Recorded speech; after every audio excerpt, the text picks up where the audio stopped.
All right, welcome to today's Explainer. We're going to be diving deep into the actual mechanics of how societies build wealth and elevate living standards over time. I mean, if he's ever stopped to wonder about the real root engine of human prosperity, well, you're definitely in the right place. Today, we're breaking down the core concepts of production versus distribution, and we'll see exactly why classical economics places such a massive emphasis on creation. Okay, so let's jump right into this. Our exploration today actually kicks off in a kind of unexpected place. It started with a prompt given to an AI. A user just typed in a request for a minimalist one-line art illustration on a white background using a single continuous red line. No shading, no fill colors, just the outline. But they specifically asked for an image of a man who is producing and contributing to society. Now, you might be thinking, so what? But this incredibly simple request for a drawing actually sparked a super profound conversation about the very nature of economic abundance. Following that image prompt, a really foundational philosophy emerged, and the idea was literally this simple. Ideally, we should produce more than we take from society, because that is how we become richer and how society becomes richer as a whole. This undeniable concept is absolutely key. It sets up the whole premise that abundance doesn't just magically appear out of thin air, right? And it certainly doesn't come primarily from just shuffling things around. It comes directly through productive activities. When individuals or businesses really adopt this mindset, producing more value than they consume, the entire system starts to shift. Which brings us nicely to Section 1, Creation versus Allocation. Let's contrast two vital mechanisms in classical economics. Basically, it's expanding the pie versus slicing the pie. When we talk about distributive activities, we're essentially just talking about arguing over how to slice an existing pie. How do we divide up what is already sitting there on the table? But classical economics dictates that true prosperity relies on expanding the pie itself. It's about focusing on creation so that there's fundamentally just more for everyone, rather than spending all our energy arguing about the exact size of the slices we hand out.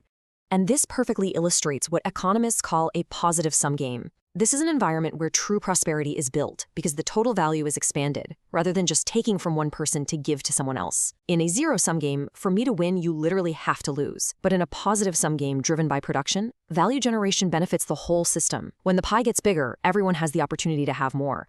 So what actually happens when a person or a business operates in this positive-sum way and creates more value than they consume?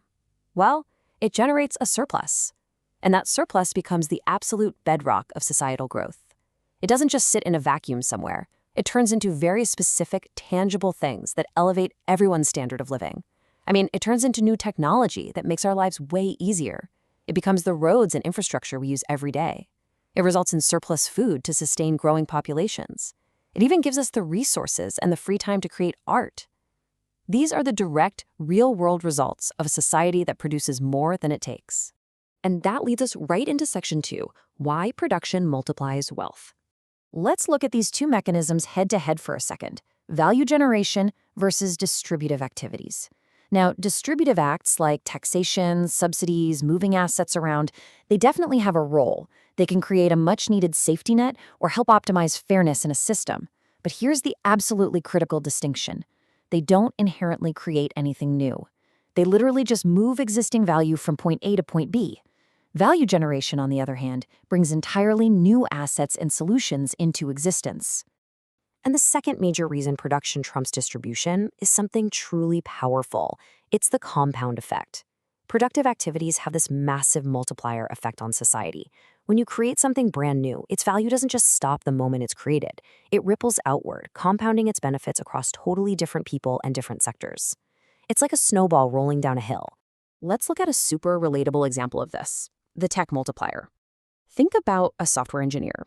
They sit down and write a program exactly once, right? That's their one singular act of production. But then that program is deployed, and suddenly it's saving millions of collective hours for thousands of people all over the globe. The initial effort of just one person scales indefinitely. It creates this massive time and resource abundance for countless other people who can now use all that saved time for their own productive activities. It's incredible. But hey, this compound effect builds across the physical sectors of the economy too. It's definitely not just software. The multiplier effect applies literally everywhere. Let's trace it. Step 1, a farmer produces a surplus by growing a massive crop. Step 2, that crop feeds a crew of construction workers who are now sustained and energized. Step 3, those workers go on to build a whole neighborhood of houses. The farmer's initial act of production directly enabled the creation of housing.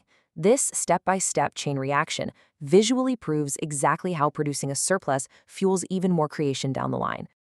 All right, so now that we've seen how wealth actually multiplies, let's move to Section 3, Sustaining Societal Abundance. It all comes down to the most critical balance any society faces: the rate of production versus the rate of consumption. A society that focuses primarily on distribution will eventually run out of surplus to distribute. I mean, it's just a mathematical certainty. True, lasting abundance is only sustainable when the rate of production consistently outpaces the rate of consumption. Think about it. If you're eating the pie faster than you're baking new ones, eventually there are 0 slices left to hand out, no matter how fairly you try to cut them. So, according to classical economics, the ultimate goal of a thriving society absolutely must be to protect and encourage that vital surplus. How do we actually do that? Well, by fostering environments for creators, by incentivizing productive individuals to just keep creating, by fiercely encouraging innovation and building. Because at the end of the day, that surplus generated by those productive activities is exactly what lifts the baseline standard of living for absolutely everyone else. Expanding the pie is literally the rising tide that lifts all boats. To wrap up today's explainer, I want to leave you with a provocative question to chew on. What specific area of society do you think currently struggles the absolute most with this balance between production and distribution? It's a fascinating thought exercise. Just look around at the world today. Apply these concepts of the expanding pie and the compound effect and ask yourself, where might we be focusing a little too much on slicing and nowhere near enough on baking? Thanks so much for joining me on this exploration, and hey, keep expanding that pie.